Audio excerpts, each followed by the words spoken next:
Não podemos afogar nossas verdades. Não importa o quão fundo ou longe as façamos submergir. Até mesmo no abismo, na escuridão do oceano. Essa é uma das tantas mensagens presentes nessa história maravilhosamente sombria do Aquaman que eu vejo pouca gente falar sobre. Afinal, ela é relativamente recente, foi lançada ano passado e olha, eu me empolguei tanto enquanto eu lia. Então chega mais e bora pegar essa HQ na minha biblioteca. Meu nome é Davi e sejam bem-vindos ao Lobo Azul HQs, o canal de um fã da DC para todos os fãs da DC. Em resumo, Aquaman Andrômeda é uma história sobre um grupo de pesquisadores do mar que embarcam em um submarino para fins de pesquisa e depois de uma série de complicações na viagem, eles se veem presos no fundo do mar. Sem ajuda, sem meio de se proteger do vazio e do desconhecido, com a pressão das águas sobre eles. Esse submarino tinha o nome de Andrômeda. E aí você deve estar se perguntando, ué, mas essa história não era para ser sobre o Aquaman? Calma lá. O Aquaman aparece no final do primeiro capítulo, e a forma como ele aparece é de arrepiar qualquer um. E a história é belíssima, não só na narrativa, mas também e principalmente na arte. Aqui eu já dou nota 10 pro desenhista Christian Ward, porque ele soube captar plenamente a beleza intrigante do fundo do oceano enquanto deixa claro o horror do desconhecido e da escuridão.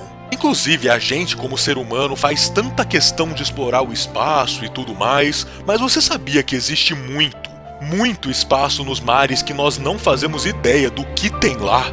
Ainda existem partes do nosso planeta com criaturas abissais aquáticas que simplesmente não evoluíram, justamente por estarem isoladas na escuridão e assim continuam na pré-história praticamente. Porém, mais do que o mar, Aquaman Andrômeda fala sobre pessoas. Pessoas perdidas no mundo, literal e metaforicamente.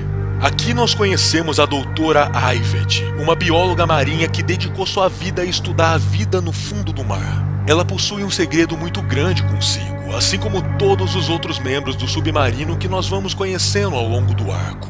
O pai dela era um pescador que sempre dizia que havia encontrado o Aquaman um dia. Fica subentendido que ele não era um bom pai para a família dele e que tinha muitos arrependimentos em sua vida. Então um dia ele foi para o mar pescar em plena tempestade. Ele sabia que era perigoso, mas ele foi. E as últimas coisas que ele disse para sua filha antes de se afogar foram: nós sempre tentamos afogar nossos pecados em seu abraço, mas cuidado com as formas das coisas esquecidas. Medos e sonhos deixam de ser nossos quando afundam, passam a ser das profundezas sem sol, do berço que se arrasta e do rei sobre o mar. Ela nunca entendeu essas palavras até o momento em que ficaria presa no Andrômeda, assim como os outros. Nós temos o capitão que mascara suas inseguranças com atitudes arrogantes. Temos o perito de informática que é um covarde na sua vida pessoal e nunca encarou seus problemas de frente. Também temos o operador de sistemas, outra doutora e cientista, o navegador do Andrômeda e, por fim, o segurança do submarino, esse que possui o passado mais intenso de todos. Todos eles possuem segredos sombrios sobre sua história e seu passado. Todos eles possuem defeitos que vão sendo revelados durante a história, à medida que o ar se torna sufocante e as criaturas abissais aparecem ao redor deles. Chega um momento em que tudo se torna insustentável. A marinha envia ajuda para o submarino na superfície, enquanto criaturas enormes os atacam nas profundezas. Mas essas criaturas passam a atacar os navios da marinha também, em plena tempestade. Quando tudo parecia perdido, os cientistas percebem uma leitura estranha.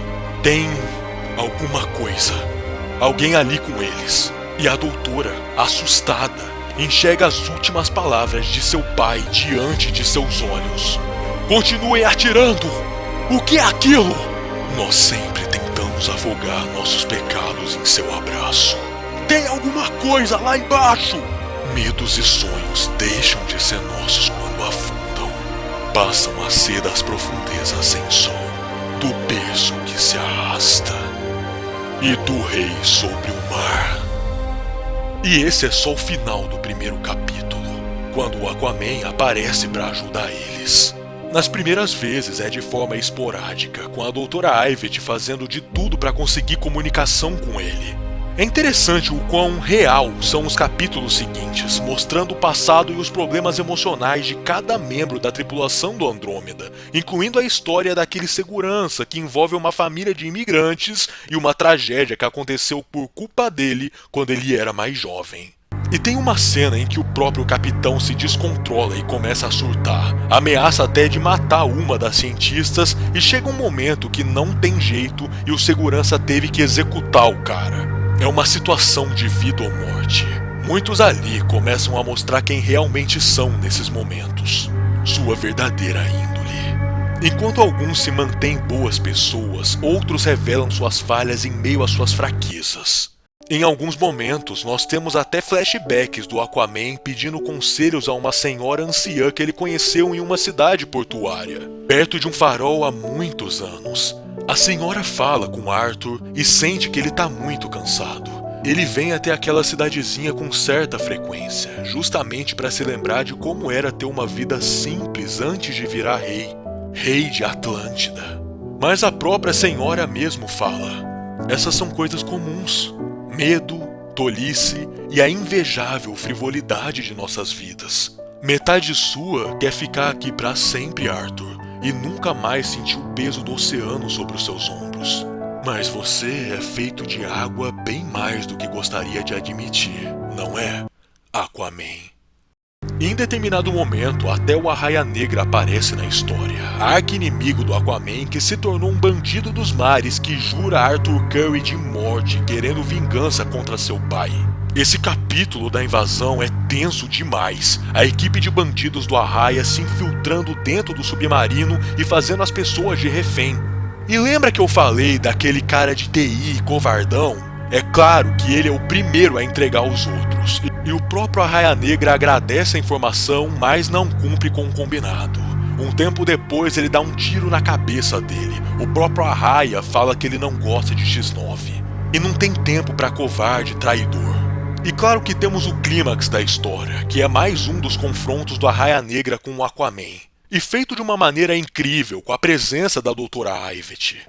O final, inclusive, deixa aquela sensação de um fim de pesadelo, quando apenas ela sobrevive no final. O Aquaman puxa o Arraia Negra para fora do submarino, porque o Arthur não vai deixar nem o seu maior inimigo morrer. Ele tem uma honra que o próprio Arraia não tem com ele.